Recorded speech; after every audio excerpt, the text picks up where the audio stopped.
Our motivations are unbelievably interesting. I mean, I've been working on this for a few years, and I just find the topic still so amazingly engaging and interesting. So I want to tell you about that. The science is really surprising. The science is a little bit freaky, okay? We are not as endlessly manipulable and as predictable as you would think. There's a whole set of unbelievably interesting studies. I want to give you two that call into question this idea that if you reward something, you get more of the behavior you want. If you punish something, you get less of it. So let's go from London to the mean streets of Cambridge, Massachusetts, in the northeastern part of the United States. And let's talk about a study done at MIT, Massachusetts Institute of Technology. Here's what they did. They took a whole group of students, and they gave them a set of challenges. Things like memorizing strings of digits, solving word puzzles, other kinds of spatial puzzles, even physical tasks like throwing a ball through a hoop. Okay, they gave them these challenges, and they said to incentivize their performance, they gave them 3 levels of rewards. Okay? So if you did pretty well, you got a small monetary reward. If you did medium well, you got a medium monetary reward. And if you did really well, if you were one of the top performers, you got a large cash prize. Okay? We've seen this movie before. This is essentially a typical motivation scheme within organizations, right? We reward the very top performers, we ignore the low performers, and the other folks kind of in the middle. Okay, you get a little bit. So what happens? They do the test, they have these incentives. Here's what they found out. 1, as long as the task involved only mechanical skill, bonuses worked as they would be expected. The higher the pay, the better their performance. Okay, that makes sense. But here's what happens. But once the task called for even rudimentary cognitive skill, a larger reward led to poorer performance. Now, this is strange, right? A larger reward led to poorer performance? How can that possibly be? Now, what's interesting about this is that these folks here who did this are all economists, 2 at MIT, 1 at the University of Chicago, 1 at Carnegie Mellon, okay, the top tier of the economics profession. And they're reaching this conclusion that seems contrary to what a lot of us learned in economics, which is that the higher the reward, the better their performance. And they're saying that once you get above rudimentary cognitive skill, it's the other way around. Which seems like this kind of, the idea that these rewards don't work that way seems vaguely left-wing and socialist, doesn't it? It's kind of this kind of weird socialist conspiracy. For those of you who have those conspiracy theories, I want to point out the notoriously left-wing socialist group that financed the research, the Federal Reserve Bank. So this is the mainstream of the mainstream coming to a conclusion that's quite surprising, seems to defy the laws of behavioral physics. So this is strange. It's strange funding. So what do? They say, this is freaky. Let's go test it somewhere else. Maybe that $50 or $60 prize isn't sufficiently motivating for an MIT student, right? So let's go to a place where $50 is actually more significant relatively. Right? So let's take the experiment. We're going to go to Madurai, India, rural India, where $50, $60, whatever the number was, is actually a significant sum of money. So they replicated the experiment in India roughly as follows. Small rewards, the equivalent of 2 weeks' salary. Small performance, low performance, 2 weeks' salary. Medium performance, about a month's salary. High performance, about 2 months' salary. Okay, so those are real good incentives. Okay, so you're going to get a different result here. Well, what happened, though, was that the people offered the medium reward did no better than the people offered the small reward. But this time around, the people offered the top reward. They did worst of all. Higher incentives led to worse performance. What's interesting about this is that it actually isn't all that anomalous. This has been replicated over and over and over again by psychologists, by some extent by sociologists, and by economists, over and over and over again. For simple, straightforward tasks, those kinds of incentives, if you do this, then you get that, they're great. For tasks that are algorithmic, set of rules where you have to just follow along and get a right answer, if-then rewards, carrots and sticks, outstanding. But when the task gets more complicated, when it requires some conceptual, creative thinking, those kinds of motivators demonstrably don't work. In fact, money is a motivator at work, but in a slightly strange way. If you don't pay people enough, they won't be motivated. What's curious about, there's another paradox here, which is that the best use of money as a motivator is to pay people enough to take the issue of money off the table. Pay people enough so that they're not thinking about money and they're thinking about the work. Now, once you do that, it turns out there are 3 factors that the science shows lead to better performance, not to mention personal satisfaction. Autonomy, mastery, and purpose.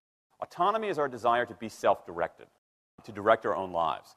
Now, in many ways, traditional notions of management run afoul of that. Management is great if you want compliance, but if you want engagement, which is what we want in the workforce today as people are doing more complicated, sophisticated things, self-direction is better. Let me give you some examples of this, of almost radical forms of self-direction in the workplace that lead to good results. Let's start with this company right here, Atlassian, an Australian company. It's a software company, and they do something really cool. Once a quarter on a Thursday afternoon, they say to their developers, for the next 24 hours, you can work on anything you want. You can work on it the way you want. You can work on it with whomever you want. All we ask is that you show the results to the company at the end of those 24 hours in this fun kind of meeting, not a star chamber session, but this fun meeting with beer and cake and fun and other things like that. It turns out that that one day of pure, undiluted autonomy has led to a whole array of fixes for existing software, a whole array of ideas for new products that otherwise had never emerged. One day. Now, this is not an if-then incentive. This is not the sort of thing that I would have done 3 years ago before I knew this research. I would have said, you want people to be creative and innovative? Give them a freaking innovation bonus. If you can do something cool, I'll give you $2,500. They're not doing this at all. They're essentially saying, you probably want to do something interesting. Let me just get out of your way. One day of autonomy produces things that had never emerged. Right, let's talk about mastery. Mastery is our urge to get better at stuff. We like to get better at stuff. This is why people play musical instruments on the weekend. You got all these people who are acting in ways that seem irrational economically. They play musical instruments on weekends. Why? It's not going to get them a mate. It's not going to make them any money. Why are they doing it? Because it's fun, because you get better at it, and that's satisfying. Go back in time a little bit. I imagine this if I went to my first economics professor, a woman named Mary Alice Schulman, and I went to her in 1983 and said, Professor Schulman, can I talk to you after class for a moment? Yeah. I got this inkling. I got this idea for a business model. I just want to run it past you. Here's how it would work.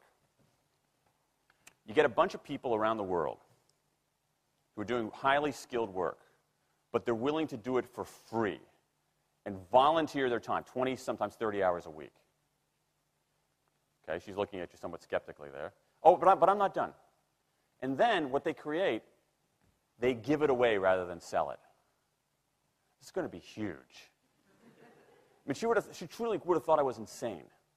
Okay, it seemed to fly in the face of so many things. But what do you have? You have Linux powering 1 out of 4 corporate servers in Fortune 500 companies, Apache powering more than the majority of web servers, Wikipedia. What's going on? Why are people doing this? Why are these people, many of whom are technically sophisticated, highly skilled people who have jobs? Okay, they have jobs. They're working at jobs for pay, doing sophisticated technological work. And yet, during their limited discretionary time, they do equally, if not more, technically sophisticated work, not for their employer, but for someone else for free. That's a strange economic behavior. Economists who look into it, why are they doing this? It's overwhelmingly clear. Challenge and mastery, along with making a contribution. That's it. What you see more and more is a rise of what you might call the purpose motive, is that more and more organizations want to have some kind of transcendent purpose, partly because it makes coming to work better, partly because that's the way to get better talent.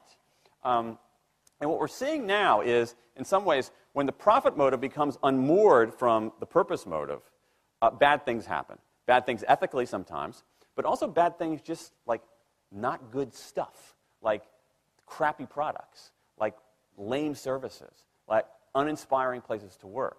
That when the profit motive is paramount, or when it becomes completely unhitched from the purpose motive, it's just, people don't do great things.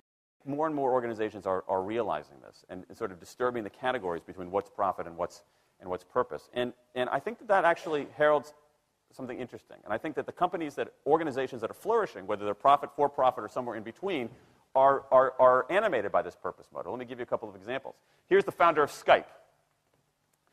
He says, our goal is to be disruptive, but in the cause of making the world a better place. Pretty good purpose. Here's Steve Jobs. I want to put a ding in the universe. All right? That's the kind of thing that might get you up in the morning and racing to go to work.